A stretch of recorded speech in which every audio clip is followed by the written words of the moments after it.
Peut-être tout ça.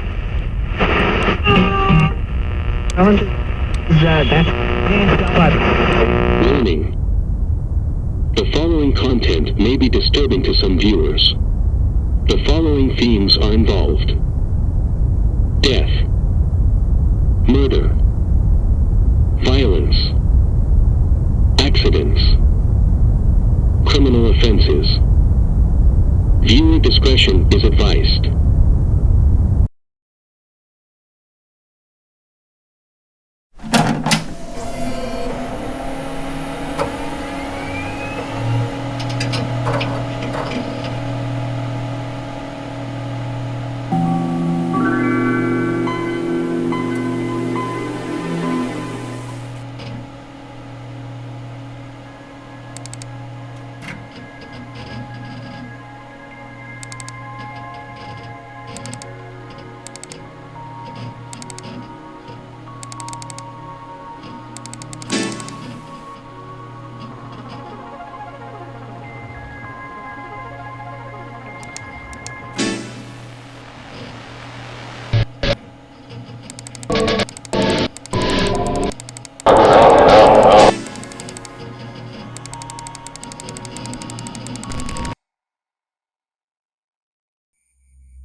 On July 4th, 2024, a man found himself alone in a remote forest near Papua, Indonesia.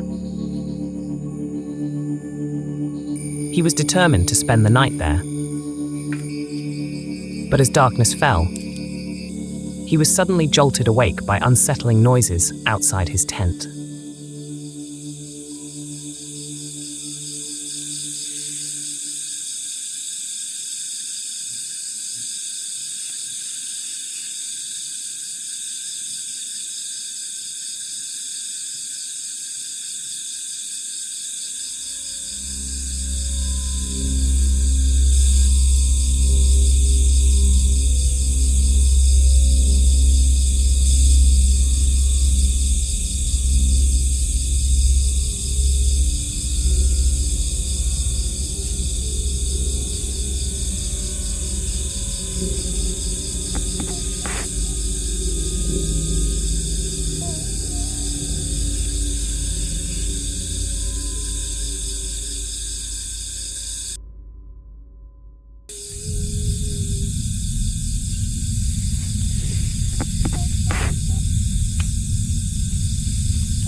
Masih seperti ada yang minta tolong, teman-teman, kayak nangis.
Itu tadi tangan siapa, teman-teman?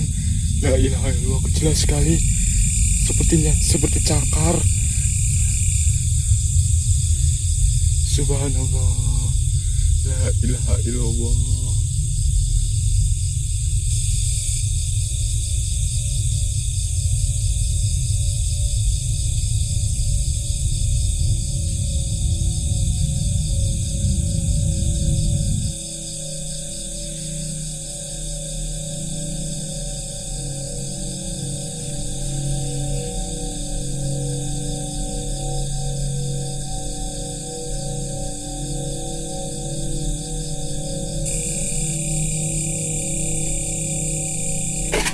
La ilaha illallah. Apa itu? Tikus ya? Kamu jangan meneror aku ya.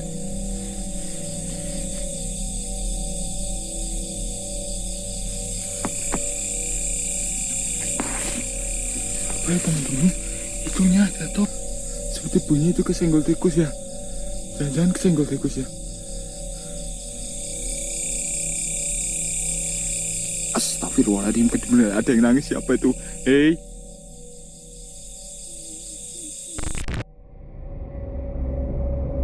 At first, he heard mournful wails and ventured out to investigate, only to find nothing.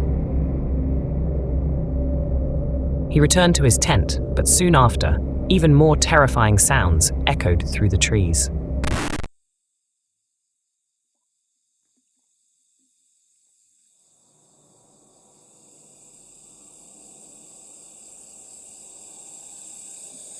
Kayak ada yang nyapu teman-teman.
Nggak ada siapa-siapa, teman-teman, seriusan.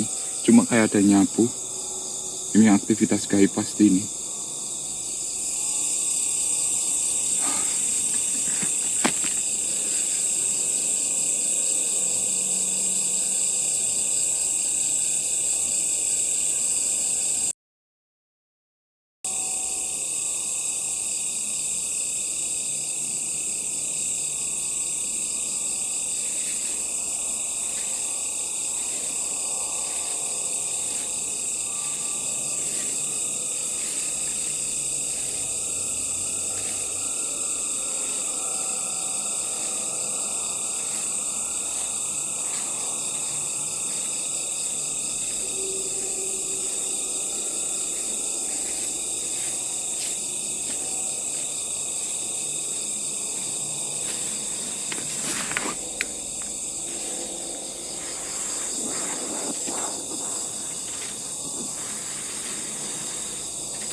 After he heard footsteps around his tent, he became very alert.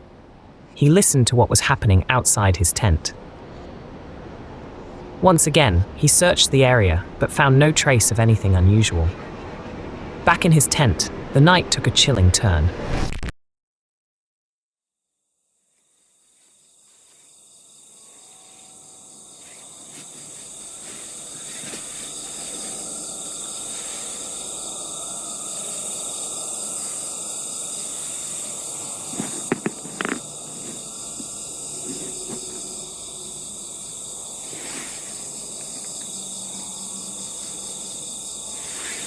Kok seperti ada sesuatu sih, apa ya? Perasaan aku aja apa kali ya?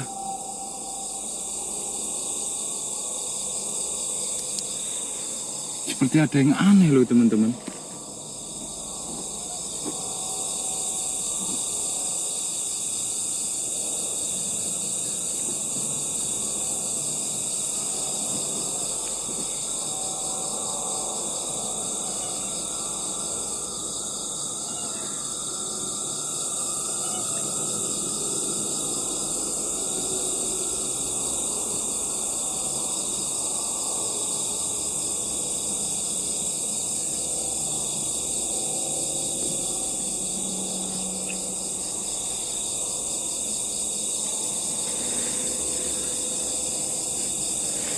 Astagfirullahaladzim, la ilaha illallah.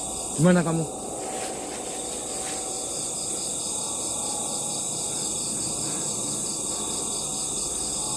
Astagfirullahaladzim, la ilaha illallah. Allahu Akbar.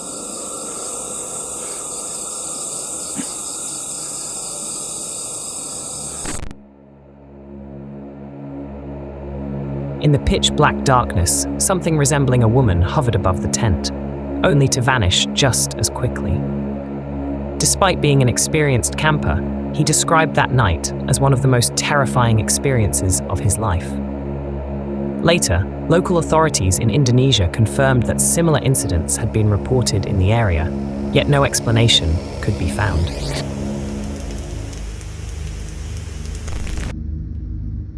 While researching for this video, I stumbled upon another video. This one filmed in England, where the sound of a crying woman can be heard. In this video, YouTuber Grizzly Gaz embarks on a camping trip with his dog Fandy. At first, nothing out of the ordinary happens, but as night falls, Gaz suddenly hears a sound that resembles a woman crying.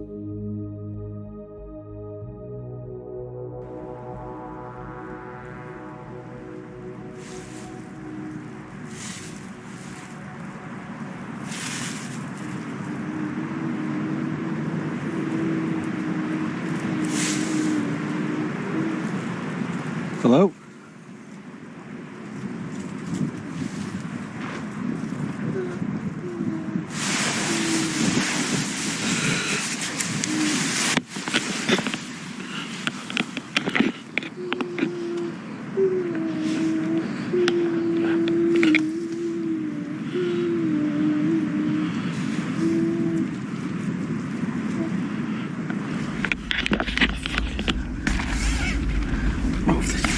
Tap.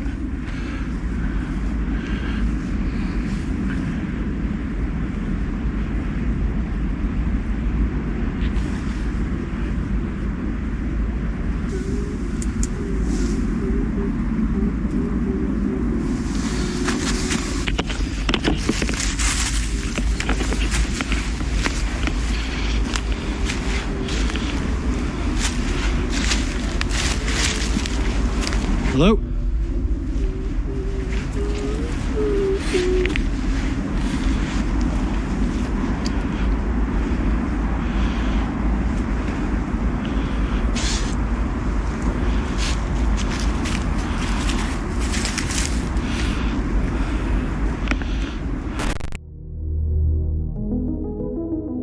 The truly eerie part is that no one was in sight, even though the sound seemed to come from just nearby. To make matters worse, the crying seemed endless.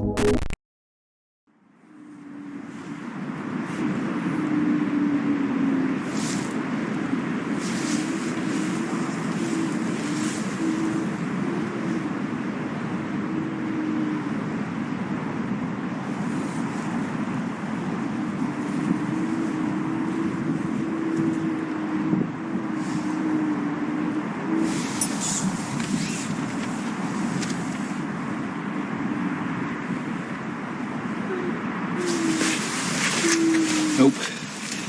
Nope. Nope. Hello?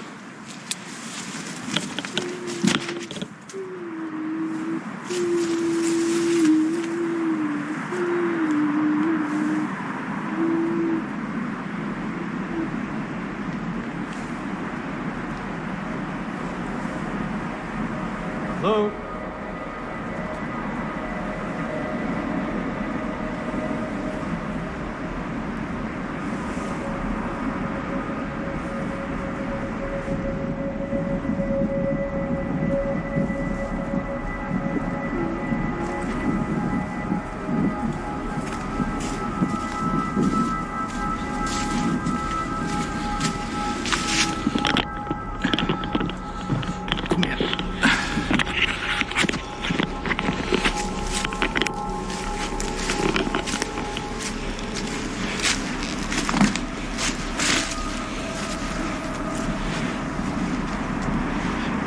Hello?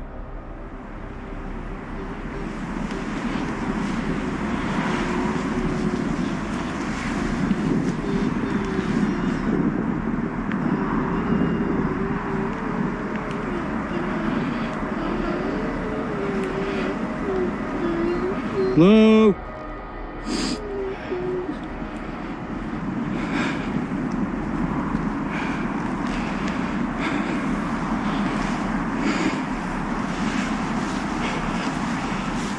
Hello?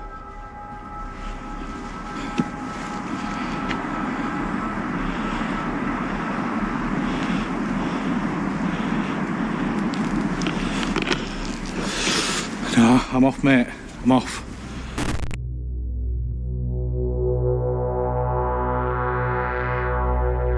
As fear began to take hold, Gaz hurriedly packed up his belongings. On his way back to his car, he heard a different sound, whistling.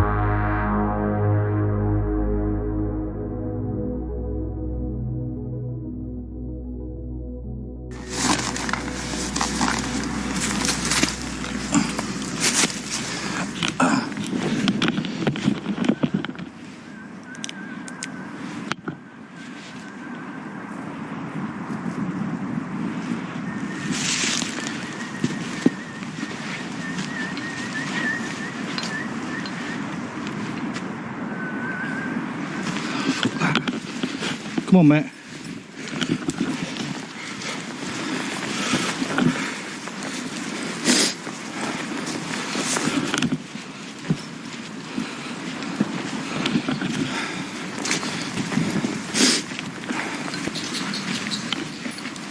Come on, mate. Stop messing about.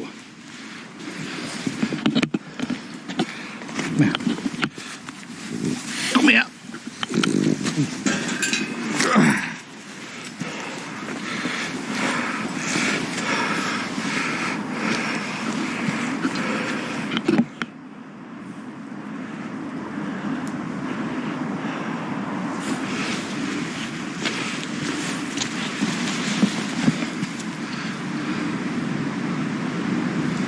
I can still hear it.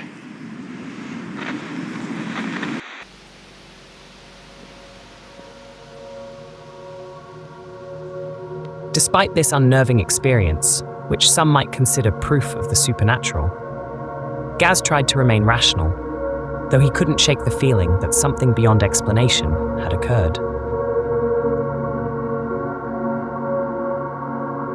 In both videos, we undeniably heard strange noises, sounds you'd never want to hear while alone in the woods at night.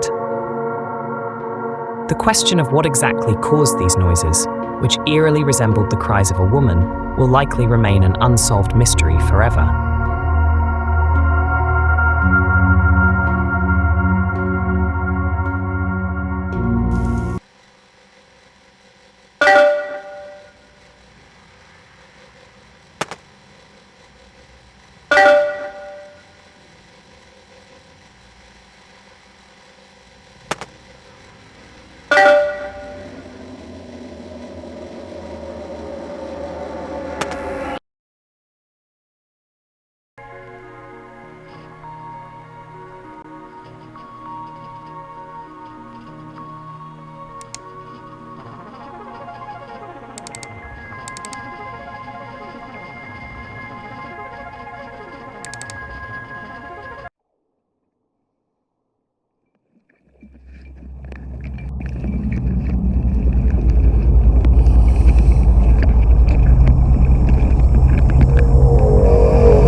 One thing that has always filled me with dread is the vast, dark depths of the ocean.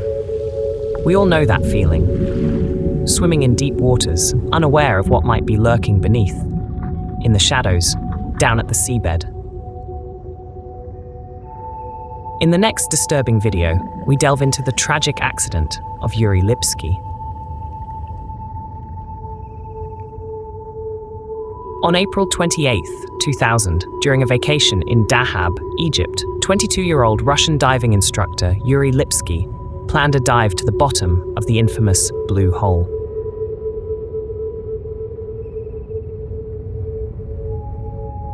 He sought the company of experienced divers, but they all declined, warning him that it was far too dangerous.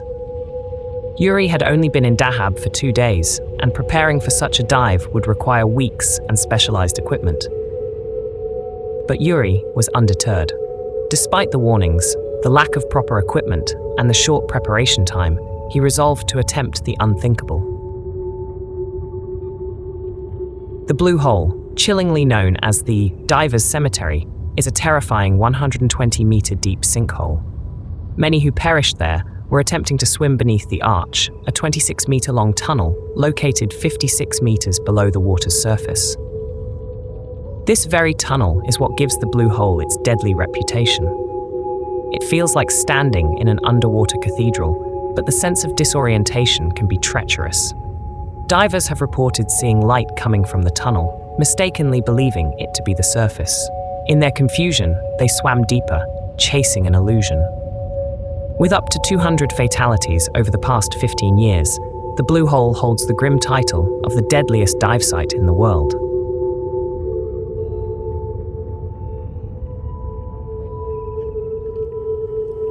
How much Yuri truly understood the risks is unclear. But what he couldn't possibly foresee was that this fateful dive would soon spiral into a nightmare. Equipped with his diving gear, Yuri entered the water at around 5 p.m. To capture his journey, he mounted a camera on his head, documenting the dive from his own perspective. Other divers were present, as seen in the footage, but the camera didn't record a critical mistake. Yuri wasn't carrying a backup air cylinder. This oversight proved fatal, exposing him to the risk of nitrogen narcosis, a deadly condition that can make divers feel intoxicated, clouding their judgment and inhibiting their ability to act rationally. As Yuri descended further, he slowly drifted away from the group. Soon, he was alone, with only the camera capturing his every move. At first, everything seemed fine. The sunlight dimmed as Yuri sank deeper into the ocean. Whether he realized it or not, with each meter, his awareness began to shift. At a depth of just 10 meters, his lungs were now only absorbing half the amount of air they could at the surface. But he was steadily breathing denser and denser air, and his bloodstream was absorbing more nitrogen. To prevent nitrogen narcosis, a specialized gas mixture was required. One of the most terrifying aspects of narcosis is that it can worsen rapidly without the diver realizing it until it's too late. For recreational diving, the maximum depth is 40 meters. But Yuri had long surpassed that limit, and worse, he wasn't keeping track of his depth. Within moments, Yuri began sinking uncontrollably. He frantically tried to slow his descent, but nothing worked. Even inflating his buoyancy control device didn't help. He was simply too heavy. The water pressure rapidly increased, and so did the pressure in Yuri's lungs. Panic set in.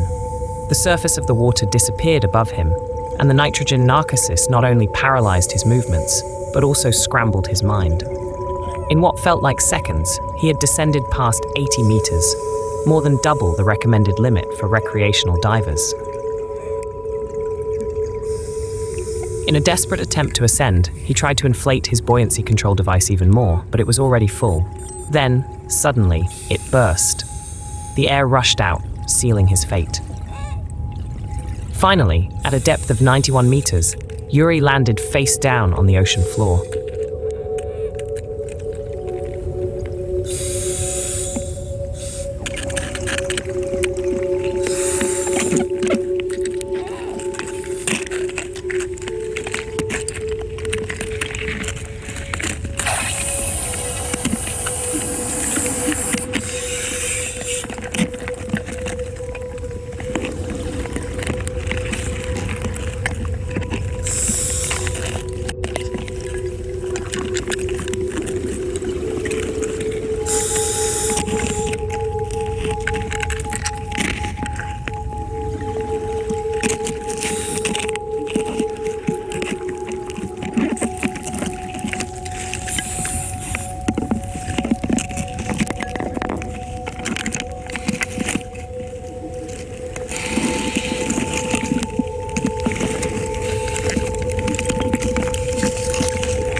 5:11 p.m. on April 28, 2000, the camera stopped recording. But, remarkably, this wouldn't be the last thing the camera would capture. About a week later, on May 5th, it was turned on again, this time in the hands of a local Egyptian diver named Tariq Omar. What Tariq discovered that day would chill anyone to the bone. In just 7 minutes, Yuri had gone from standing on a sunny beach to lying lifeless at the bottom of the blue hole, having documented the entire ordeal on video.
In today's world, we often overlook just how fortunate we truly are.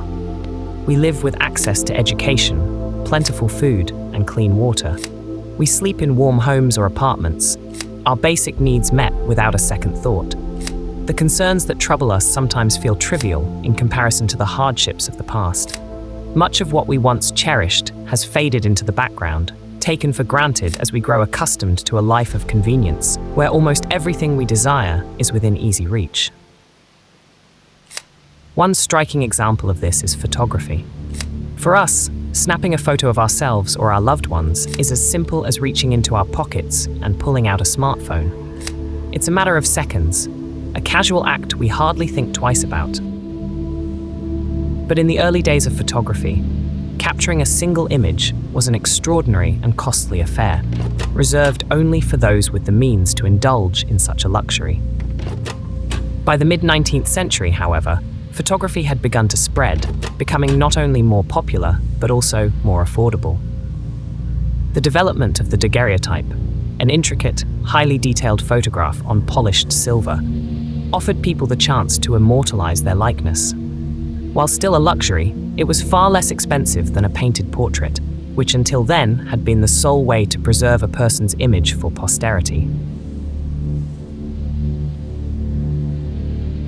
As more photographers emerged and competition grew, the price of daguerreotypes started to fall. By the 1850s, even cheaper techniques were introduced, replacing the expensive silver with more affordable materials like thin metal, glass, or even paper. This technological shift gave rise to a trend that we now view as both haunting and poignant. Memento mori portraits, photographs that served as reminders of mortality.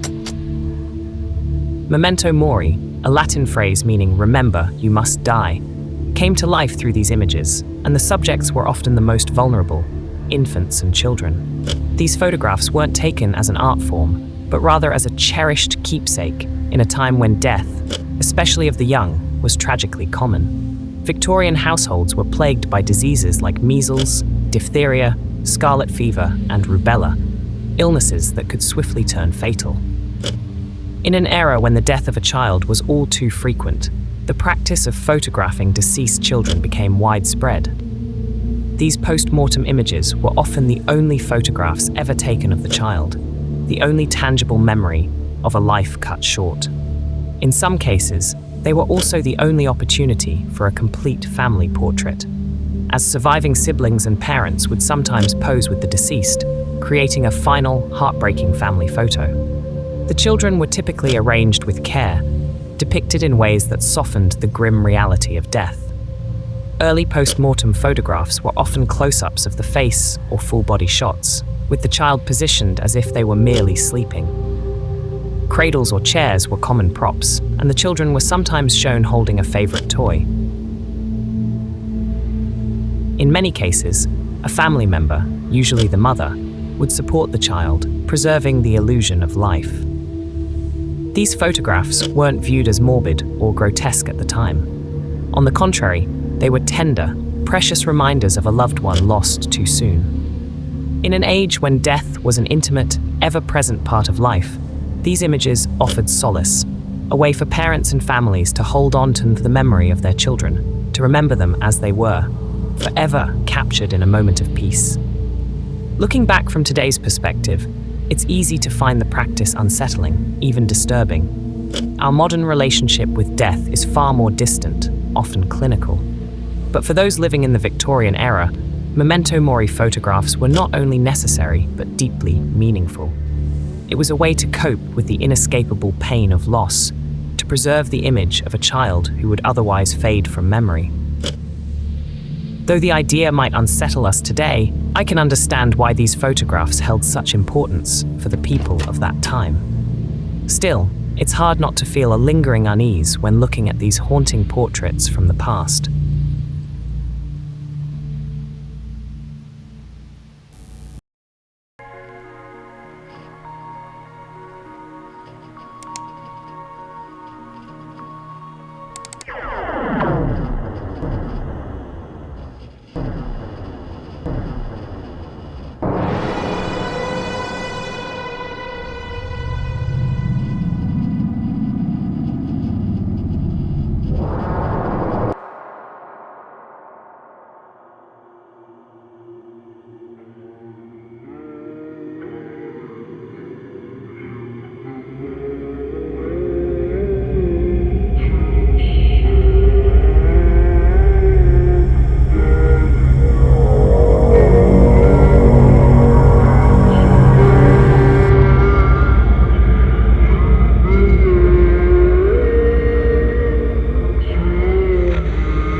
This is me, July 29th, 2008. It is 12:33 Mountain Time.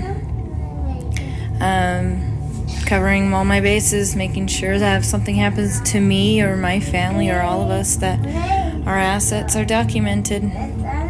Hope everything works out and we're all happy and live happily ever after as much as that's possible.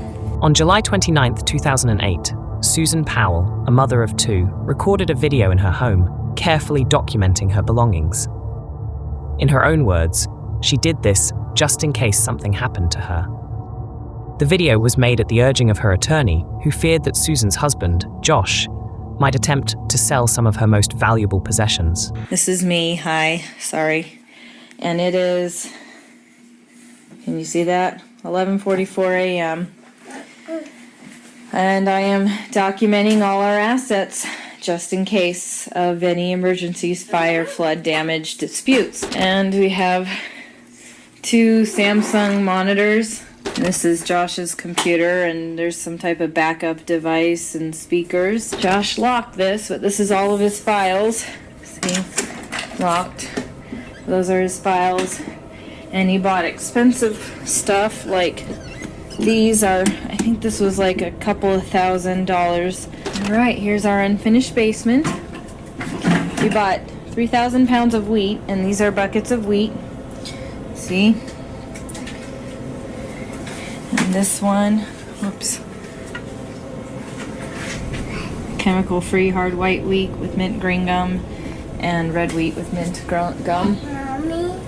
So there's a whole bunch of boxes of, or buckets of it. And there is a shop vac. This is all stuff bought in a year or less through Home Depot on my credit.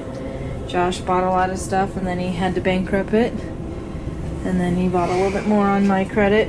Oh, there's his RC car. It's pretty pimped out. You can see that stuff. I think he's got probably a 3,000 worth of supplies in the RC car world. A whole lot more tools. So he brought drill sets. There's a nail gun by Boss Stitch. There's a rigid small drill, or Milwaukee drill. a rigid, I think that's a sander of some sort. There's another rigid saw, paint supplies. This is all of Josh's RC car stuff. You are with me. I'm told it's like worth $3,000. So Josh built his entertainment center. This is Josh's welding machine. This is the bathroom. Josh felt the need to pull the mirror out and cut more holes in the wall. Said he was going to make shelves. That didn't happen. My toiletries, nail polish, makeup. I like to do Mary Kay, but it's expensive, so Josh always cuts me off after a while. And I had necklaces too. I don't know where those are. I just got in a rage, as you can see, and broke this. There's duds and pearls and opals in there. Broke this and threw all my DVDs and made a mess because he was angry at me. This was about a year or two back. By the time this now infamous recording was made, their marriage had been strained for years. As the camera rolls, Susan hints that the past few years with Josh had been far from peaceful, leaving an unsettling tension hanging in the air. Despite consulting a divorce attorney about leaving her husband, Susan Powell was still living with Josh in 2009, nearly a year and a half after she recorded her chilling video. On the morning of December 6th that year, Susan attended church with her two boys. Later that day, a neighbor visited her, leaving the house around 5 p.m. That night, Josh allegedly took their sons, Charlie and Braden Powell, on a spontaneous camping trip. But this wasn't just any outing. It was in the dead of night, during a blizzard, to a remote campsite on the Pony Express Trail. The story goes that the next day, Susan's family and friends reported her missing when her two boys were not dropped off at daycare. When Josh returned from the supposed camping trip with his sons, he claimed that when he had left the night before, his wife was sleeping peacefully at home. He insisted he had no idea what could have happened to her. Now to the latest in the case of missing Utah mom Susan Powell. Police are examining potential evidence seized from her husband's home yesterday. The raid came after some startling revelations he made in TV interviews. CBS News contributor Hattie Kaufman reports. Nearly 24 investigators descended on the home Josh Powell shares with his father and two young sons. While police remained tight-lipped about the investigation, they searched for computers, forensic evidence, and journals written by Powell's missing wife, Susan.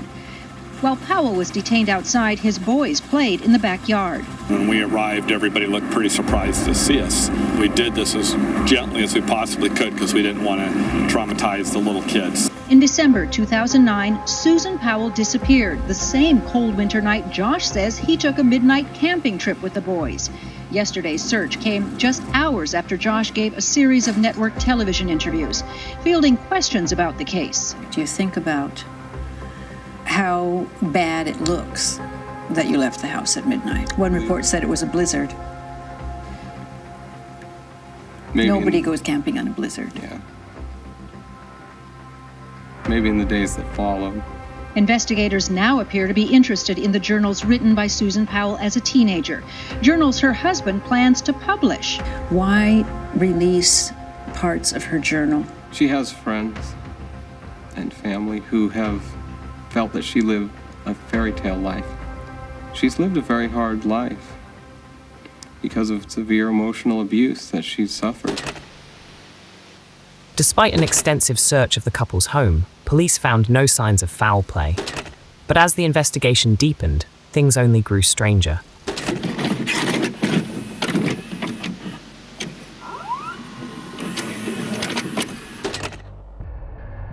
In Susan's safe deposit box at the bank where she worked, authorities discovered a handwritten will and testament. In it, Susan revealed that Josh had recently taken out a $1 million life insurance policy on her. Even more disturbingly, she wrote, "If I die, it may not be an accident." About 10 days after Susan's mysterious disappearance, investigators discovered that Josh had filed paperwork to withdraw money from a retirement account.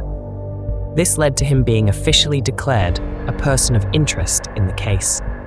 Throughout the search efforts, Susan's family and friends were troubled by how disturbingly indifferent Josh seemed about finding his wife.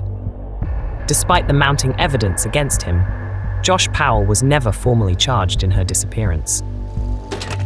During the investigation, police questioned the couple's 2 young sons, but their age made it difficult to gather reliable information. Although the boys mentioned that Josh had taken Susan with them on the camping trip the night she vanished, they also made bizarre claims, including that they had arrived at the campsite by airplane. These inconsistencies rendered their statements unusable as evidence against Josh. Shortly after, Josh and his sons moved back to their home state of Washington. However, authorities soon determined it wasn't safe for Braden and Charlie to remain in their father's custody while the investigation was ongoing. Josh ultimately lost custody of the boys. And this is where the story takes an extremely disturbing turn. Good evening, everybody, and thanks for joining us. I'm Tracy Carlos. A massive explosion at a Washington state home of Josh Powell. He's the husband under investigation in connection with his missing Utah wife. Now, this happened just a little while ago. You were looking at the scene in Graham, Washington right now. The explosion happened just minutes after a Child Protective Service worker brought the 2 boys to him for a supervised visit. Now, according to officials, Powell let the boys into the house, then he blocked the social worker from entering. The social worker called her supervisor to report that she could smell gas, and then the home exploded. Powell was under investigation in connection with the disappearance of his 28-year-old wife, Susan Powell, from their Utah home almost 2 years ago. We will have, of course, the very latest at 11 o'clock tonight, as well as on Newsnet5.com. If Josh's behavior during the initial investigation had raised suspicions, the unspeakable crimes he committed that day in 2012 were as clear an admission of guilt as one could get in a case like this. In the aftermath of this tragedy, police began scrutinizing Josh's brother and father, suspecting they knew more about Susan's disappearance than they had let on. Although solid evidence suggested that Josh's brother, Michael, had helped conceal Susan's body, the case hit a dead end when Michael also took his own life. More than a decade later, Susan's father won a lawsuit against the state of Washington for nearly $100 million, citing negligence and the state's failure to protect the 2 boys who should have been in its custody. A significant portion of this settlement was donated to a charity supporting survivors of domestic violence. Almost 15 years after Susan's disappearance and the murder of her 2 children, people still gather every year in her hometown of Puyallup, Washington, to pay their respects and honor her memory. The last video Susan made, documenting her assets, gained much more attention in the wake of these events. In hindsight, the video is viewed in a far more disturbing light. Susan's words, "I'm recording this just in case anything happens," make you wonder if she sensed the unimaginable horror her husband was capable of as she was filming.